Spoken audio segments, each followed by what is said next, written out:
Assalamualaikum warahmatullahi wabarakatuh. Izinkan kami untuk mempresentasikan hasil tugas kelompok kami. Kelompok kami ini memakai kok memakai sih? Udah ulang lagi. Assalamualaikum warahmatullahi wabarakatuh. Izinkan kelompok kami untuk mempresentasikan hasil tugas kami yang berjudul Indonesia Gelap, Mengurai Tantangan dan Harapan Bangsa di Tengah Krisis Multidimensi. Kami dari kelompok 2, dengan saya Naomi Muzaina Sukma Putri dengan NIM akhir 014 dan rekan saya Aisyah Sinta Bilkis dengan NIM akhir 024. Pada presentasi kali ini terdiri dari latar belakang, rumusan masalah, tujuan penulisan, landasan teori, pembahasan, strategi dan harapan bagi Indonesia, kesimpulan dan saran. Saja masuk ke latar belakang. Latar belakangnya adalah Indonesia saat ini tengah menghadapi krisis yang meliputi bidang ekonomi, sosial, politik, dan lingkungan. Krisis ini berdampak signifikan terhadap kesejahteraan masyarakat, stabilitas politik, serta kelestarian lingkungan hidup. Jadi saat pandemi COVID-19 melanda di Indonesia dalam beberapa tahun terakhir, turut memperparah kondisi tersebut, tidak hanya menimbulkan krisis kesehatan yang serius, tetapi juga memperdalam masalah ekonomi dan sosial. Namun di sisi lain, dengan adanya pandemi tersebut juga bisa membuka peluang untuk mempercepat transformasi digital dan inovasi di berbagai bidang, yang jika dikelola dengan baik menjadi pendorong utama pemulihan. Saat ini Indonesia sering banget nih ada kata metafora Indonesia gelap. Indonesia gelap ini tuh digunakan untuk menggambarkan tantangan besar dan ketidakpastian yang tengah dihadapi bangsa dalam berbagai aspek kehidupan. Contoh terbaru saat ini itu terjadinya demo mahasiswa dan kelompok masyarakat dengan ada tidak puasan terhadap kebijakan pemerintah saat ini, sehingga demo saat ini masih terjalin aktif. Dan itu merupakan salah satu gambaran besar dari Indonesia gelap ini. Selanjutnya akan dijelaskan oleh teman saya. Baik, di sini saya akan menjelaskan rumusan masalah dari studi kasus yang kami ambil. Nah, yang pertama itu rumusan masalahnya adalah bagaimana dampak krisis multidimensi yang dihadapi Indonesia saat ini, baik dari aspek ekonomi, sosial, politik, budaya, pendidikan, maupun lingkungan. Yang kedua adalah faktor-faktor apa aja sih yang menjadi penghambat dalam upaya pemulihan pembangunan nasional di tengah krisisnya aspek tersebut. Yang ketiga adalah bagaimana peran pemerintah, sektor swasta, dan masyarakat dalam mengatasi berbagai tantangan yang ada. Yang keempat adalah strategi dan kebijakan apa yang efektif untuk mengurai krisis multidimensi dan membangun harapan bagi masa depan Indonesia yang lebih cerah dan berkelanjut. Yang terakhir adalah bagaimana nilai-nilai Pancasila dapat dioptimalkan sebagai landasan moral dan ideologis dalam menghadapi krisis ini.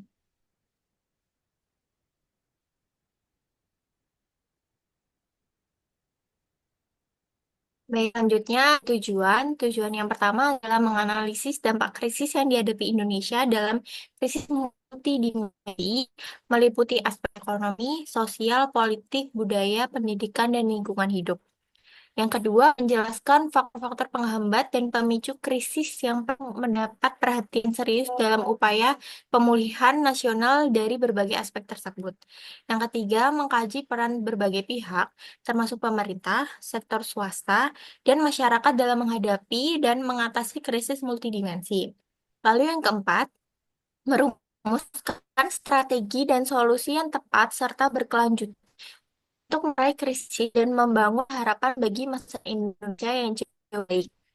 Dan yang terakhir, menegaskan pentingnya penguatan nilai moral dan etika, khususnya Pancasila, sebagai landasan dalam membangun ketangguhan bangsa menghadapi berbagai krisis.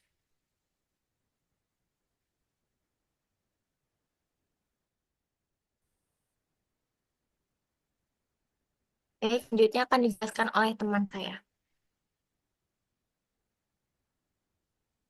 Baik, selanjutnya saya akan menjelaskan mengenai tantangan eksternal dan internal yang ada di Indonesia.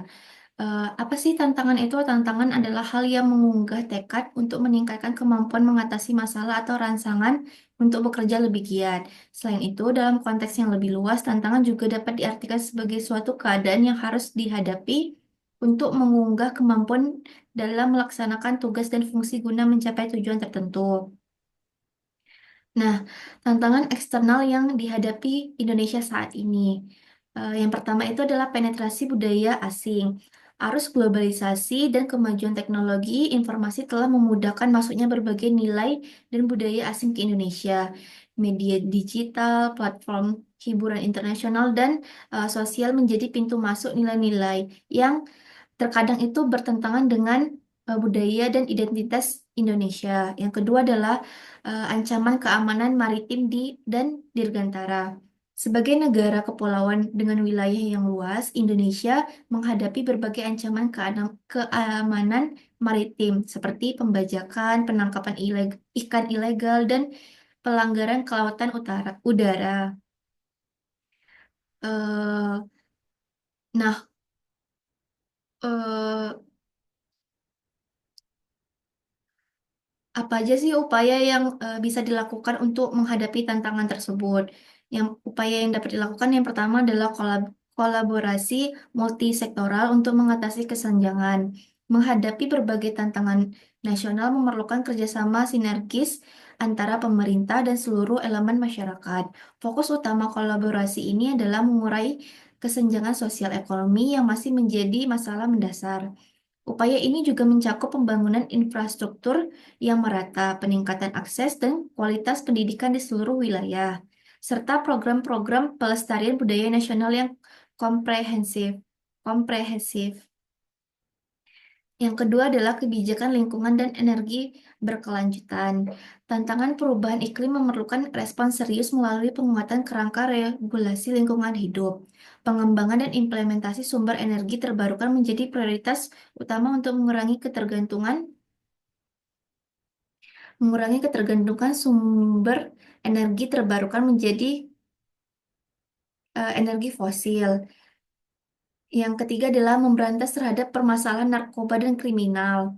Penanggulangannya, permasalahan narkoba dan kriminal membutuhkan pendekatan komprehensif yang melibatkan aspek pencegahan, penegakan hukum, dan rehabilitas.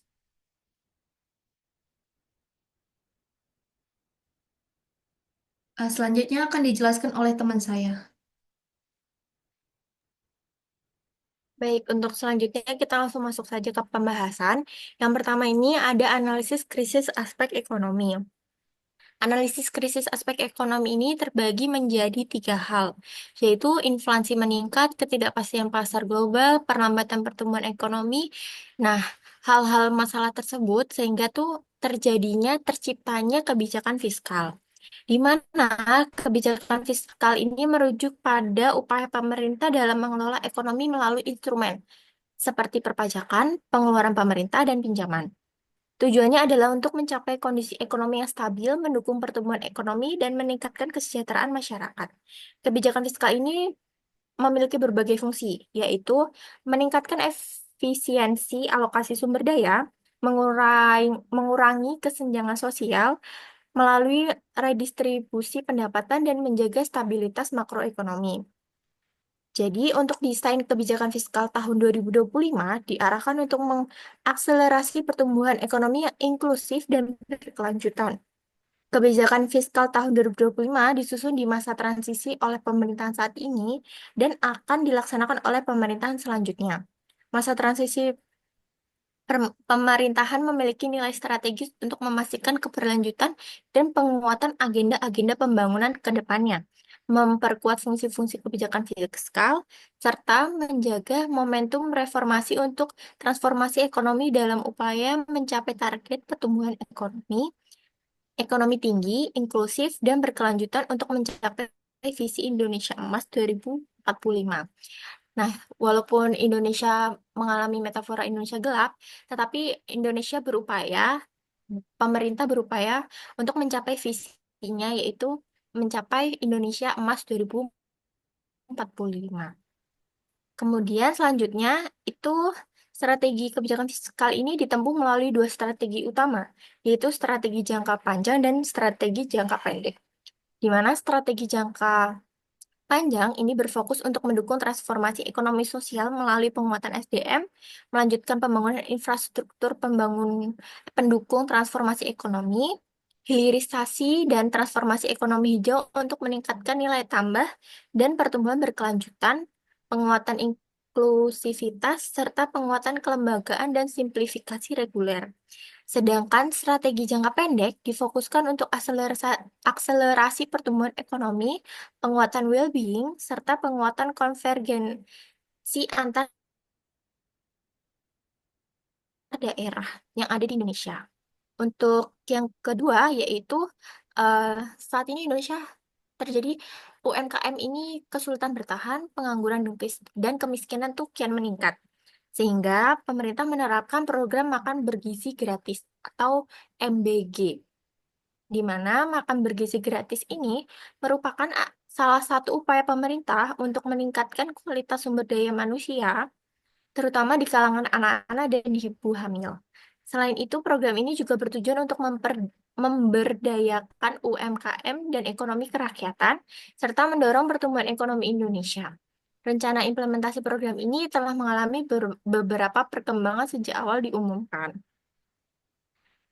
Konsep MBG ini masih belum jelas, tetapi hingga saat ini tim kampanye nasional sudah menebar janji manis berupa mengutamakan sumber pangan lokal, memberdayai warga setempat, mengarahkan UMKM, koperasi, dan BUMD sebagai pelaksana program MBG ini dan memastikan bahwa pemerintah tidak perlu menghutang untuk memenuhi biaya program MBG ini. Tetapi setelah pemerintahan berganti, MBG ini sudah diterapkan, tetapi cangkupannya itu perlahan-perlahan, jadi belum semuanya tercangkup luas. Kemudian yang terakhir ada dampak kehidupan sosial dan memperlebar kesenjangan.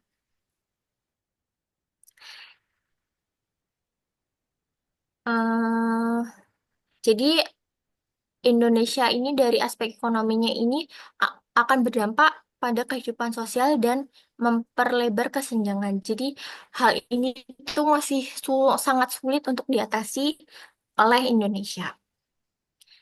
Selanjutnya akan dijelaskan oleh teman saya. Baik, selanjutnya adalah analisis krisis sosial budaya. Krisis merupakan sebuah kondisi yang tidak stabil dan tidak diharapkan. Penyebab sebuah krisis itu ada dua, yang secara alamiah maupun bencana alam ataupun bencana alam dan akibat dari kesalahan manusia.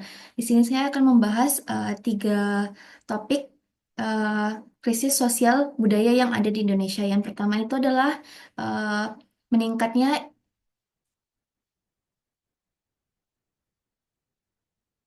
meningkatnya intoleransi, radikalisme, dan penyebaran hoaks. Eh,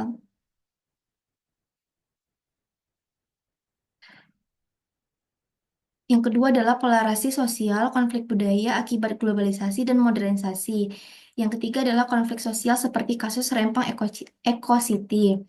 Eh, konflik Rempang Eco City ini merupakan perselisihan antara pemerintah, khususnya Badan Pengusaha Batam, dan masyarakat Pulau Rempang terkait rencana pembangunan proyek Empang Eco City. Proyek ini melibatkan relokasi masyarakat adat dan lahan pertanian untuk pembangunan ekonomi dan pariwisata. Konflik ini sudah ada sejak September 2023. Awal konflik ini eh, dikarenakan eh, pemerintah yang terus memaksakan untuk melakukan pembangunan, sedangkan masyarakat tidak ada kompromi, sedangkan pemerintah tidak ada kompromi dengan masyarakat. Kas konflik ini juga memiliki investasi sebesar 43 triliun. Proyek ini se- s- proyek ini juga sebenarnya memberikan lapangan kerja dan pertumbuhan ekonomi regional, namun perlu diimbangi dengan pendekatan dan menghormati hak-hak masyarakat setempat.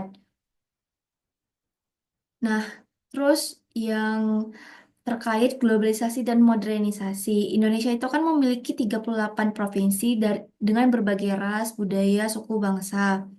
kebudayaan Indonesia ini menjadi daya tarik bagi turis asing untuk mempelajarinya. Namun generasi muda masih jarang yang tertarik dengan kebudayaan Indonesia. Eh,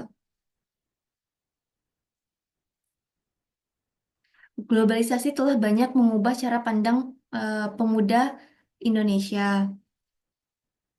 Mereka lebih tertarik dengan budaya asing.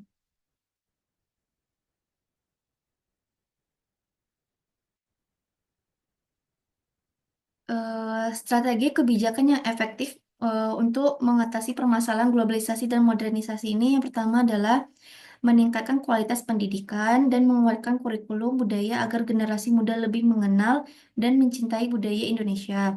Yang kedua adalah pengembangan infrastruktur dan teknologi untuk mendukung akses dan promosi budaya serta mempercepat pemerataan pembangunan.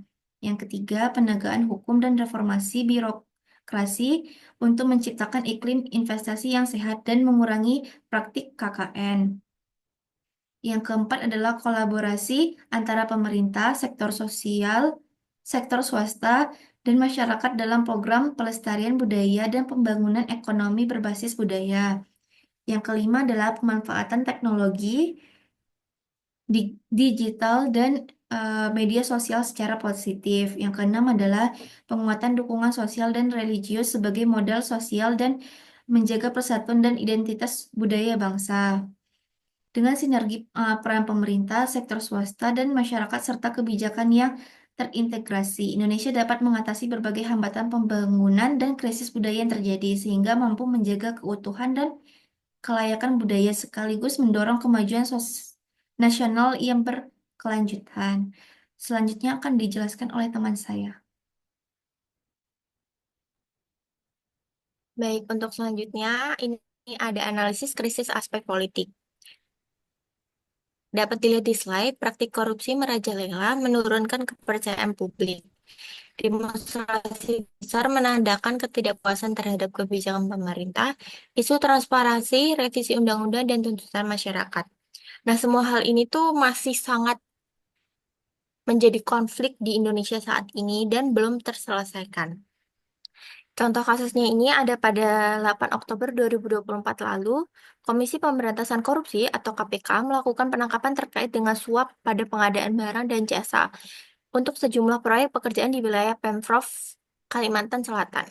KPK mengamankan sejumlah pihak serta uang tunai senilai kurang lebih 12 miliar dan mata uang USD 500.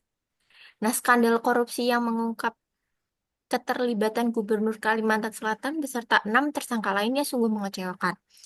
Jadi Indonesia ini masih banyak sekali masyarakat yang berkorupsi, masyarakat yang eh menurunkan kepercayaan publik. Jadi masih banyak isu-isu yang menyimpang.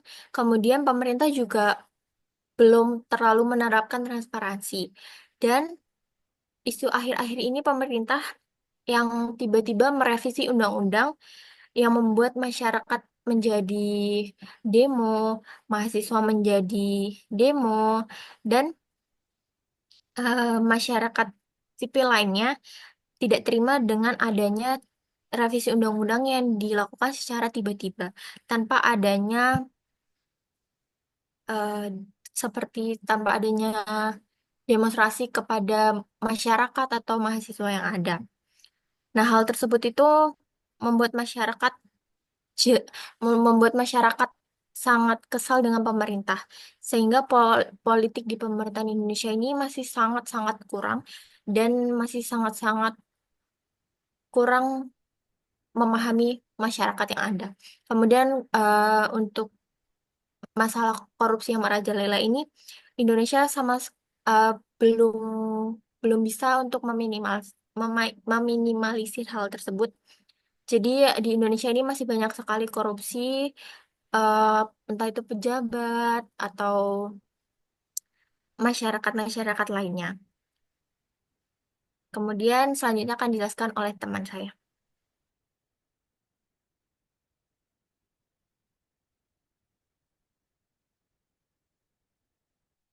Eh, yang berikutnya adalah analisis aspek dalam bidang pendidikan dan sumber daya manusia.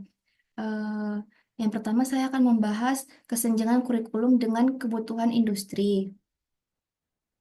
Dalam mewujudkan visi menuju Indonesia Emas 2024 dan menghadapi tantangan tahun 2030 hingga 2040, Indonesia akan mengalami bonus demografi.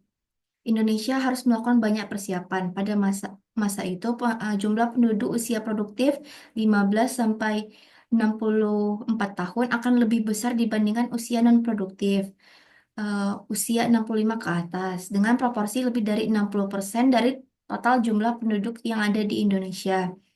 Jika tidak diiringi dengan kualitas sumber daya yang memadai, Indonesia akan kehilangan momentum untuk memajukan ekonomi dan mencapai visi pembangunan ke, yang, yang berkelanjutan. Dari hasil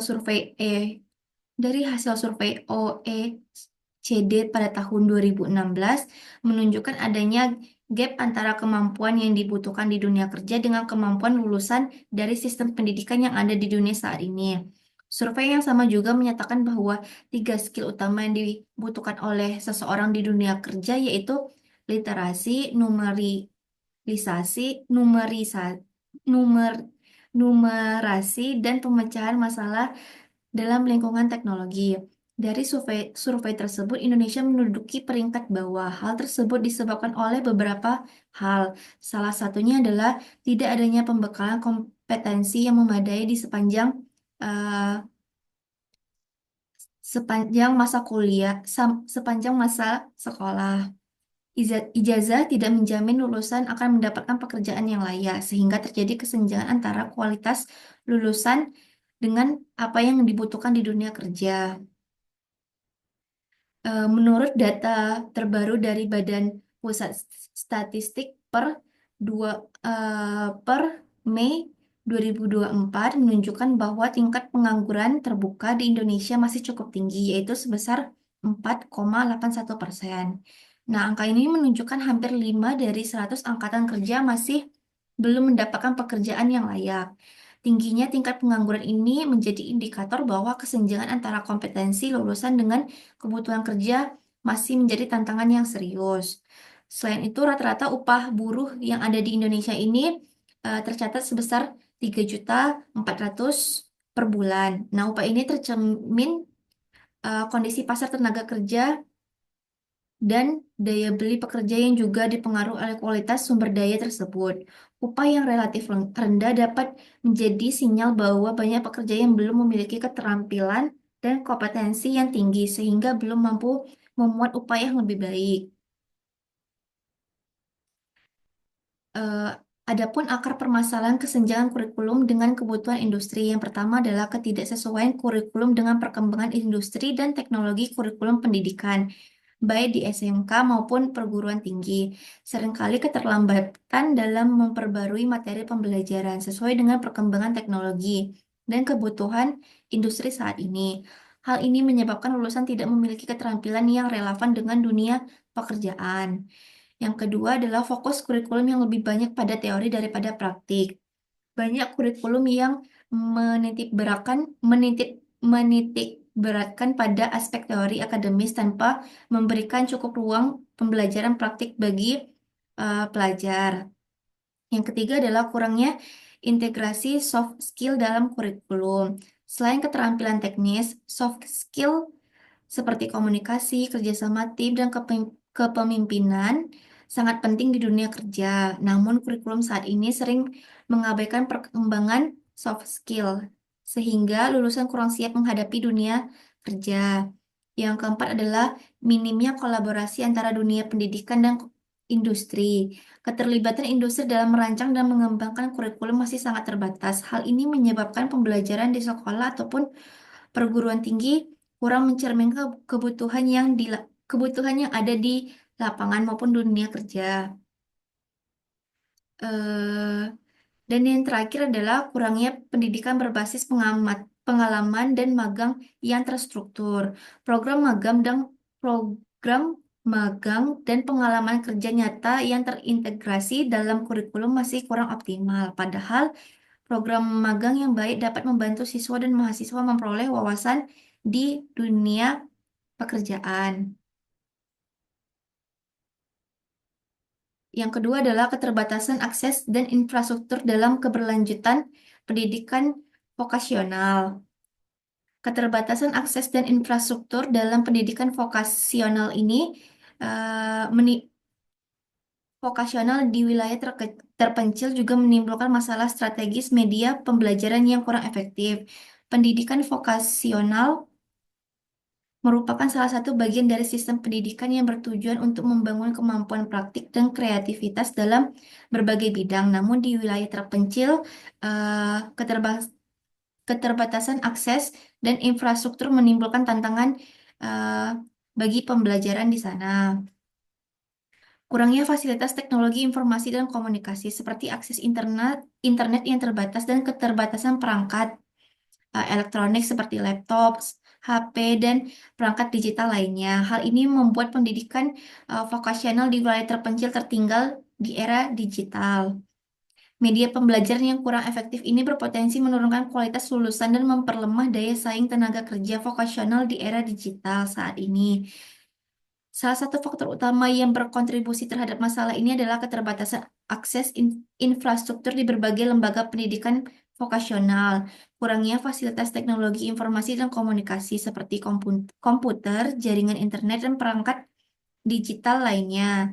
Selain itu, minimnya sumber daya pengajar yang terampil dalam memanfaatkan media pembelajaran yang inovatif ikut memperburuk situasi.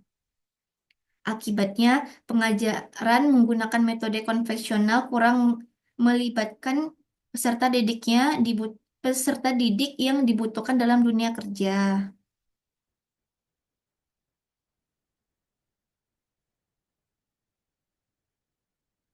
Nah, selanjutnya akan dijelaskan oleh teman saya.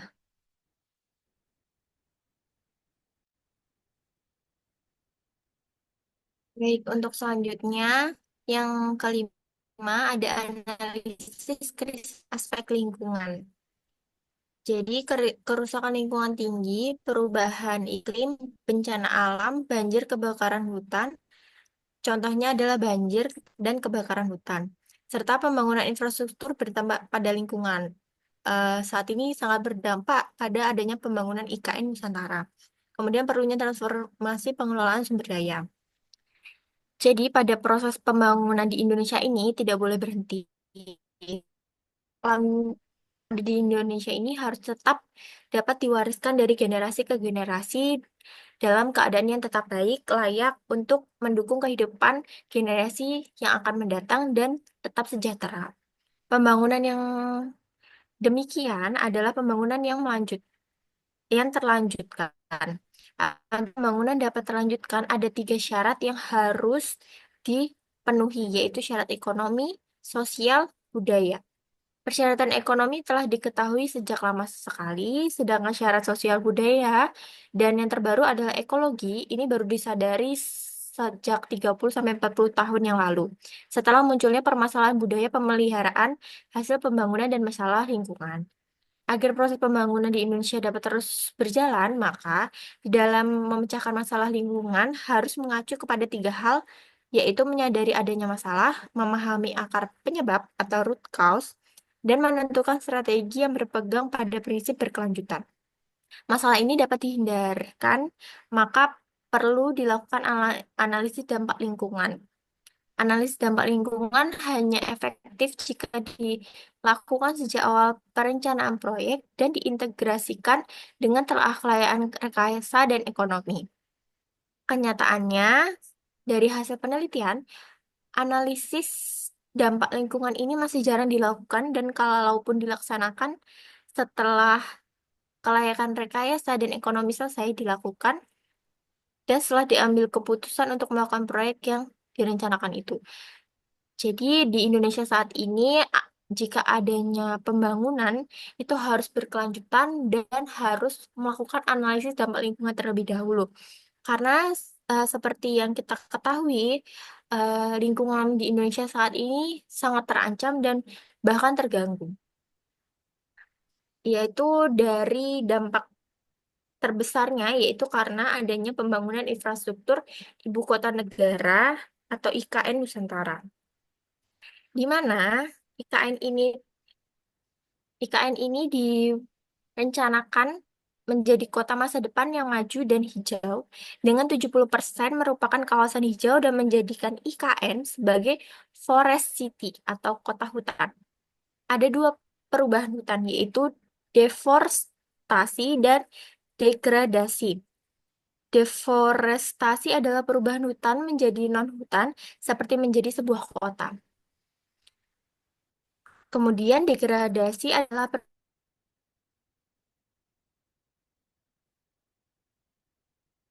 namun, setelah pembangunan IKN selesai, saat ini sebesar 256.000 hektar yang akan menjadi ibu kota, hanya 43% masih layak disebut hutan. Karena jika itu targetnya tadi 70% kawasan hutan, pemerintah memiliki beban sebesar hampir 30% lahan harus dihutankan kembali. Kementerian Lingkungan Hidup dan Kehutanan atau KLHK sejauh ini hanya memiliki kemampuan melakukan rehabilitasi dan reboisasi seluas 900 hektar per tahun. Dengan waktu yang cukup lama yaitu sekitar 88 tahun untuk bisa mentransformasi kawasan hutan IKN itu menjadi hutan kembali dan dalam diskusi terpisah yang diselenggarakan oleh otoritas IKN, Dr. Mirna Asnawati Savitri selaku Deputi Bidang Lingkungan Hidup dan Sumber Daya Alam Otoritas IKN mengaku kondisi kawasan IKN yang telah rusak.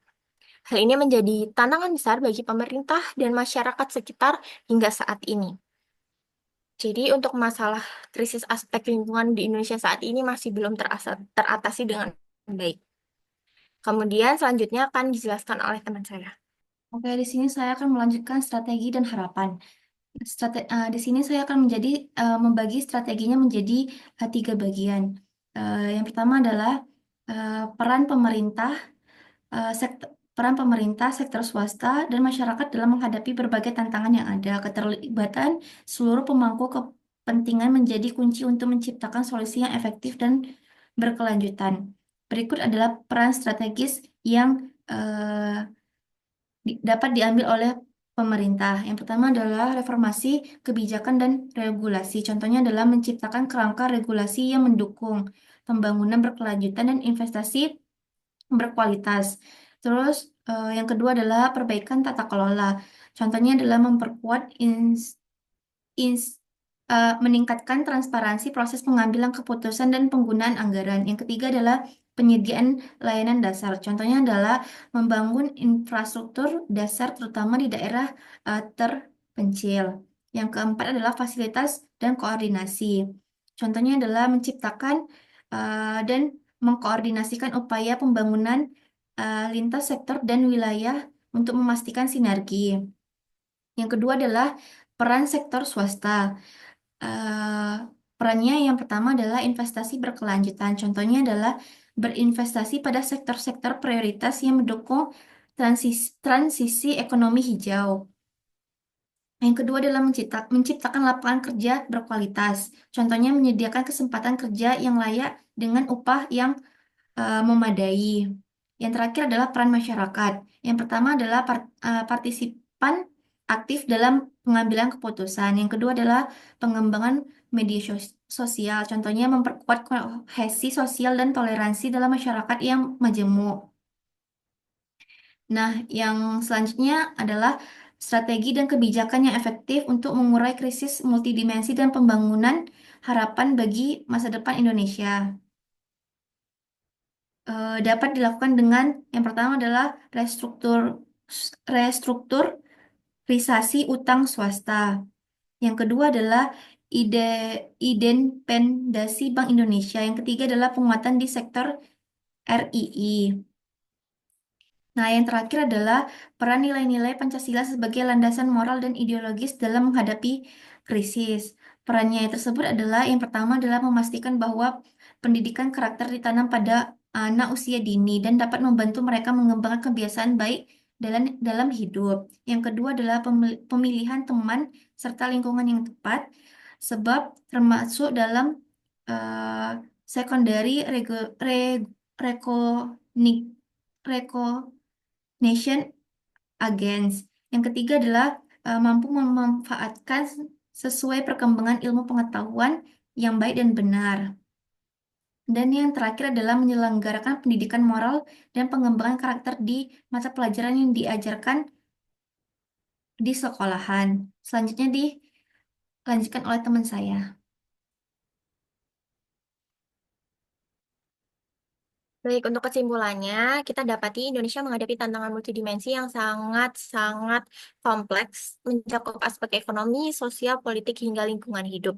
Untuk mengatasi berbagai permasalahan tersebut, diperlukan kolaborasi yang erat antara seluruh elemen bangsa, mulai dari pemerintah hingga masyarakat, sektor swasta, dan selain itu, penguatan nilai-nilai Pancasila sebagai dasar ideologi negara menjadi sangat penting agar setiap langkah yang diambil tetap berlandaskan persatuan dan keadilan yang mencerminkan Pancasila terutamanya. Meskipun tantangan yang dihadapi sangat besar, harapan untuk masa depan Indonesia tetap terbuka lebar asalkan strategi dan kebijakan yang diterapkan dijalankan secara efektif, konsisten, dan berkelanjutan. Selanjutnya akan dijelaskan oleh teman saya.